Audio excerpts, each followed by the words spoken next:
টাকা পয়সা থাকলেও কোনো সময় দেখবা ঘর তো আর উঠাতে পারে না মানুষ। অনেকে দেখবে সব কাম যদি টাকা পয়সা দিয়ে হতো তো মানুষের কোনো দরকারই ছিল না, ওরকমই কথা হয়েছে। আমাদের কপালটা সেম ওরকমই হয়েছে। টাকা পয়সা থাকলে কি হবে, ঘর দর উঠাতে পারছি না, জানো বন্ধুরা। তো দেখতে পাচ্ছ তোমার দাদাভাই আজকে ঘরে আছে, তা আমি ভাবলাম কি বেড়াটা বেঁধে দিই, কিন্তু এখানকার পর্দাগুলো সব ধুয়ে দিয়েছি আমি। তো ভাবলাম না, এখানে তো ধ্যান যায় না, তো পর্দাটা খোলার পরে দেখি কি বেড়াটা পুরো খুলে গিয়েছে। তো তোমার দাদাভাই একটু বেঁধে দিচ্ছে। তো আগে পরিচয় পর্বটাকে সেরে নিই। আমার শরীরটা একদম ভালো নেই, আমার আওয়াজে বুঝতে পারছো তোমরা, একদম ঠান্ডা লেগে গিয়েছে। তো বহুত কথা বলছি, আমার পরিচয়টাকে সেরে নিই তোমাদের সাথে। শুভ সকাল বন্ধুরা, তোমরা কেমন আছো? আশা করি ভালো আছো, আমিও বেশ ভালো আছি। আমি সোনালি নতুন একটা ব্লগ নিয়ে চলে আসলাম। বড়দের প্রণাম জানিয়ে, ছোটদের ভালোবাসা জানিয়ে আই হোপ আজকের ব্লগটা তোমাদের অনেক ভালো লাগবে। সরি, কি বলে ফেলি তোমাদের সাথে। দেখো শরীরটা আসলে ভালো নেই, ভিতরে জ্বর, ঠোঁটের কিনারে একটুখানি জ্বর ঠসা উঠে পড়েছে, মানে উঠে গিয়েছে। তো দেখো বেড়াটা বাঁধানো হয়ে গিয়েছে। তা আমি ভাবছি হয়ে গেছে, আমার রান্না এদিকে আছে, বাকি আছে অনেকটা কাজ। সকালে যত আশেপাশে কাজ ছিল ওদেরকে খাইয়ে দিয়ে আমি এদিকে বেড়াটা ধরে নিয়েছি। তো ওদিকে রান্না চাপিয়েছি। আমি কি করবো, ওইদিকে রান্না করছি, তোমার দাদাভাইয়ের সাথে একটু হেল্প করে দিচ্ছি। ও তো একা একা পারবে না, তার জন্য করে দিচ্ছি। আমাদের বলতে কি জানো, খুঁটিটা তো হয়েই গিয়েছে, নিচে ফাউন্ডেশনে দিয়ে দিয়েছে, জাস্ট মাটিটা ফেলাতে লাগে আর ওয়ালটা উঠাতে লাগে। একটু প্রবলেমের জন্য পারছি না, টাকা পয়সা থাকলেও পারছি না, কিছু একটা প্রবলেম দাঁড়িয়ে আছে, তোমাদের সাথে পরে শেয়ার করবো, আমি অন্য একটা ব্লগে শেয়ার করবো। তো কেন ঘর বানাতে পারছি না ওটাও বলে দেবো তোমাদেরকে। তা যাই হোক, নিজের ঘর রাজপ্রাসাদে হোক না নিজের মায়ের বাসায়, মা তো নেই, বোনের বাসায় দাদার বাসায় আছে, আর স্বামীর ঘর যেরকমই হোক, এটাই আমাদের জন্য রাজপ্রাসাদ। গরিব হলেও এটাই আমাদের জন্য রাজপ্রাসাদ। নিজের স্বামীর ঘরটা সবচেয়ে বড় রাজপ্রাসাদের মতন, এটি আমাদের রাজমহল। তো যাই হোক, দেখতে পেয়েছো তোমরা এদিকে। তা আমি এদিকে শাকটা বেছে নিয়েছি, কালকে কিছুটা বানিয়েছি, আজকে কিছুটা বানিয়ে নিচ্ছি। শাকগুলো নিলে যে খারাপ হয়ে যাবে, কিনে এনেছে তোমার দাদাভাই, আমি জানি শাক খেতে ভালোবাসি, তার জন্য শাক নিয়ে এসছে আমাদের জন্য। আমার জন্যই বলতে পারো, আর শাক কেউ খেতে ভালোবাসে না, আমার ছেলেটা তো খেনে না, আমি একটু বকে ঝোঁকে ওকে খাইয়ে দিই। মানে সবাইকে বলি শাক খেলে ভালো, ব্রেনটের জন্য ভালো, শরীরে রক্ত হয়, রক্তচাপ বাড়ে আরও। তো এদিকে তেলটা বসিয়ে দিয়েছি, শাকটা ধুয়ে কেটে এদিকে বসিয়ে দিয়েছি। অনেকটা 12টা বেজে গেছে যেন। আজকে ভাবিনি যে রবিবার, রবিবারটা আসলে কামের এতটা প্রেশার পড়ে যায় না, কামটা না করেও থাকা যায় না যেন। আর সারা সপ্তাহের মধ্যে একটা দিন মানুষটা ঘরে থাকে, ওকেও আমি শান্তি দিই না বেচারাকে। তো যাই হোক, কী করবো, সংসারের কাজকর্ম তো করতেই হবে না, আর ও ছাড়া আর কে করবে, আসে বা কে, যার যার ঘরেরটা শেষই করতে হবে না। ও সকাল সকাল গিয়ে মাছ বাজার করে এনেছে, সবজি বাজার মাছ বাজার করে এনেছে, ওই গুছিয়ে রেখেছে, আর আমি মাছটা কেটে নিয়েছিলাম, মাছটা কেটে লবণ হলুদ মাখিয়ে রেখে দিয়েছিলাম।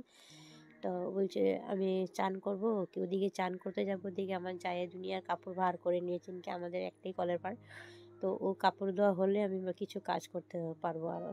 তো কাপড় ধুচ্ছে, কেন কি বিহুর ধোয়া পাকলা চলছে, তার জন্য একটু পরে করো না তুমি।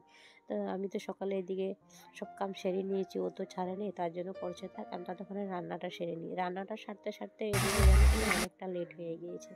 তো ওদিকে মাছ ভাজা আমার অলরেডি করছি, হয়েও গিয়েছে আধা আধি, আর ওদিকে শাকটা চাপিয়ে দিয়েছি, দেখতেই পেয়েছো তোমরা। অনেক মানুষ আছে আমাকে সাবস্ক্রাইব করে আনসাবস্ক্রাইব করে দিচ্ছে, জানি না আমি ওদের কি ক্ষতি করেছি। আমি তো কারো ক্ষতি চাইও না, এটা সত্যি কথা। ভগবান আছে, আমার একজনের সাবস্ক্রাইব আনসাবস্ক্রাইবকে কেউ সে কি তলে পড়ে থাকবে নাকি? লাখো মানুষ আছে এরকম সাবস্ক্রাইব আনসাবস্ক্রাইব করো, কোনো ফরক পড়ে না আমার, তাতে কোনো আসা যায় না। কপালে যদি থাকে না, ভগবান এমনিই দিয়ে দিবে সব কিছু। তো কপালে যদি না থাকে না, দরজা ঠকঠকালেও কোনো কিছু পাওয়া যাবে না, এটা সত্যি। আর মানুষেরকে না, আজকে আমি বলতে কি, তুমি বলতে কি, পাড়াপড়শি বলতে কি, নিজের মানুষ বলতে কি, জানো বন্ধুরা, যাকে যতটুকু করে দেবে না তার চেয়ে অতটুকুই নাম পাবে। আর একটা তুমি খারাপ কাম করে দেয়, তখন তোমার থেকে খারাপ আর কেউ হবে না, এটা সত্যি, জানোই তো তোমরা, ওরকমই কথা হয়েছে। তাই কাউকেও মানে একটু সাপোর্ট করে দিয়ে দিলাম, বাস 2 দিন মানে সাপোর্ট করেছি। এতটা মানুষকে সাপোর্ট করি, তাছাড়াও তোমরা নিজেরাই বলো তো, এত মানুষকে সাপোর্ট করা হয় যখন যেটা যার মানে ভিডিও ফরিতে আসবে তখনই আমি তারটা দেখে গিয়ে সাপোর্ট করবো বলো?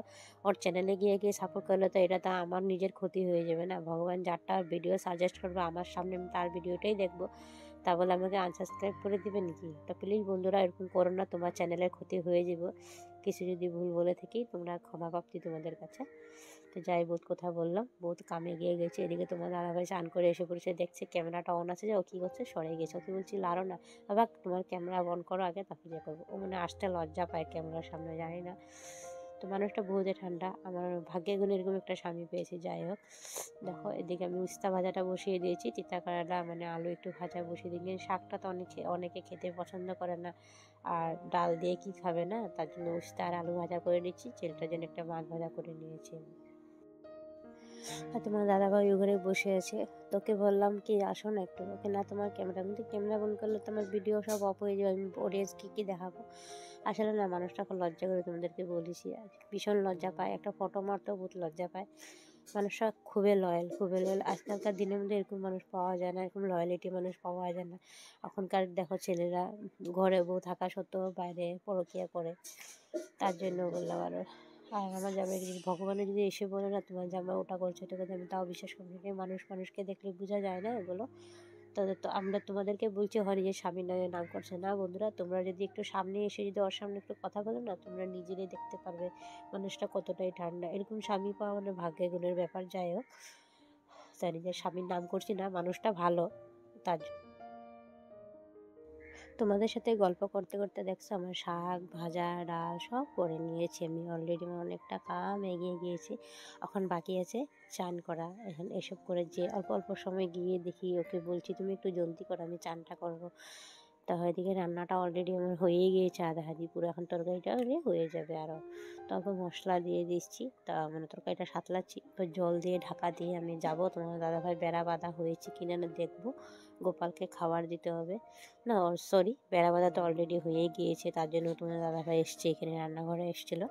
তারপর লঙ্কা ফেরে, আমাদের ঘরে না মা মশলা একটু কম খায়, তার জন্য লঙ্কা ফেরে আমি রান্না করি, মানে কাঁচা লঙ্কা ফেরে তরকারিটা রান্নি। কালার না হতে পারে, আর খেতেও ভালো লাগে, দেখবে তো দারুণ স্বাদ লাগে, পাতলা ঝোলের তরকারি, দেখবে তো তোমরা খেয়ে। আর যে গরম পড়ছে না, তোমাদের এখানে কে কীরকম গরম পড়ছে একটু কমেন্টে জানিও তো আমাকে। আমাদের এখানে প্রচণ্ড গরম পড়ছে। গরম পড়লে কী হবে জানো, রাত্রে অল্প মানে হালকা হালকা মানে মানে ঠান্ডা হাওয়া মারে, তো মানে ঠান্ডা লাগে বাতাসটা জানো, তা অল্প অল্প ঠান্ডা লাগে। আমি কম্বল সম্পূর্ণটা ঢোকানো হয়নি, আমাদের ঘরে একটা আছে বিছানার মধ্যে, সবার ঘরে দেখি বিছানার মধ্যে একটা কম্বল থাকে, এখানকে হালকা রাতে হালকা ঠান্ডা হাওয়া বাতাস দিয়ে, তার জন্য ঠান্ডা লাগেই। তো দিনের গরম দিলে রাত্রে ঠান্ডা অল্প লাগে, এসবই তো বেমারের লক্ষণ জানো বন্ধুরা, তোমরা একটু বেঁচে শুনে চলবে। তো যে সোনামা এসেছিলো, দেখো আমি কি বানিয়েছি, আমি বন্ধুদেরকে দেখিয়ে দিই কী বানিয়েছিস তুই। তো দেখো আমার হয়ে গিয়েছে অলরেডি, তাই এদিকে তরকারিটা সাতলাতে দিয়েছি, মানে লেড়ে চুড়ে এখন জল দিয়ে অল্প ঢাকা দিয়ে দেবো আমি। তোমাদের সাথে এতটা গল্প করে নিয়েছি, একটা কথা ভুলিয়ে নিই, অথচ দেখো এটা না বললে আমার ভিডিওটা অসম্পূর্ণ থেকে যাবে। তো যে সমস্ত প্রথম থেকে সাথে রয়েছে পাশে রয়েছে তোমাদেরকে অসংখ্য ধন্যবাদ। আর যে সমস্ত নতুন বন্ধুরা আমার চ্যানেলে আসছো, তোমাদেরকে সুন্দর হিসাবে একটা গঠনমূল্য হিসাবে কমেন্ট করে দিয়ে তোমাদের পরিবারে গিয়ে আমি ভালোবাসা দিয়ে আসবো। তুমি চাইলে মিষ্টি বন্ধু আমার পাশে থেকে যে বরাবরের মতন। দেখো আমার তরকারিটা অলরেডি হয়ে গিয়েছে, আমি গরম জল করে দিয়েছিলাম সবজিটাতে, তার জন্য মানে পটাপট মনে হয়ে গিয়েছে অলরেডি, দেখতে পাচ্ছ। তখন নামিয়ে ফেলবো, একটা টিফিন নামিয়েছি জানো, গামলাটা যে গামলাটাতে তরকারি নামানো হয় ওই গামলাটা না আমার ফুটো হয়ে গিয়েছে, তার জন্য মাকে বলছে একটা টিফিন নামাতে হবে, তো নামিয়ে নেবো বলছিল। আর কালকে অনেকটা বাসন ধুতে হবে, ধুয়ে অল্প স্বল্প বাসন উঠিয়ে রাখবো, যত বাসন রাখবে রান্নাঘরে অতটা বাসন মানে ইউজ করা হবে, তার জন্য অল্প বাসন রেখে দেবো। যতক্ষণ ধরে রান্নাঘরটা ঠিকঠাক না হবে, মানে রুমগুলো ঠিক না হবে, ততক্ষণ ধরে এখন এভাবে চালিয়ে যাবো। তো আমাদের গ্যাস মোচা হয়ে গেছে, আজকের মেনুর মধ্যে দেখতেই পেয়েছো কী রান্না করেছি আমি। তো এদিকে গ্যাসটা মোছা কমপ্লিট হয়ে গেছে, ওদিকে ওদের চান টান সব কমপ্লিট হয়েছে, এখন আমি বাকি আছি। কেনকি জয়েন্ট ফ্যামিলিতে, তো জয়েন্ট ফ্যামিলিতে জানো একজন একজন চান করতে অনেকটা লেট হয়ে যায়, তার জন্য। আর সকালে চান না হলে সারাটা দিন এই শনি মঙ্গল লেগে যায়। তোমার দাদাভাইয়ের সাথে একটু হেল্প করে দিয়েছে, কি আমার লেট হয়ে গেলো রান্না বান্না করতে। যাই হোক, ঘরটা তো আমারও না, আমারও করতে হবে। তো আজকের মধ্যে ব্লগটা আমি এখানে শেষ করছি, কালকে আবার নেক্সট ব্লগে তোমাদের সাথে দেখা হবে। সবাই ভালো থেকো। তো আমার যাই এসেছিলো এখানে আমাকে সাজনা চচ্চড়ি একটু দিয়ে গিয়েছে, তা আমাকে বলছিল বিকালে যাবে নাকি পয়লা বৈশাখের কিছু একটা কিনতে, বই খাতা কিনবো ওদের জন্য আর কিছুটা মানে কিনে আনবো। তো দেখতে পাচ্ছ আজকের মেনুর মধ্যে উস্তা মানে তিতে গেলা আলু আর কালকে ভাত ছিল প্যালেনে আমি রেখে দিয়েছি, কেন কি খারাপ লাগে ফেলতে, হাঁসকেও দিইনি আজকে আমি। আর এখানে ডাল করেছি, আর এখানে মাছ ভাজা, শাক আর মাছের ঝোল করেছি পাতলা করে। দেখো অল্প হলো কালার হয়েছে, দেখতে পেয়েছো বন্ধুরা। বাই বাই, সবাই ভালো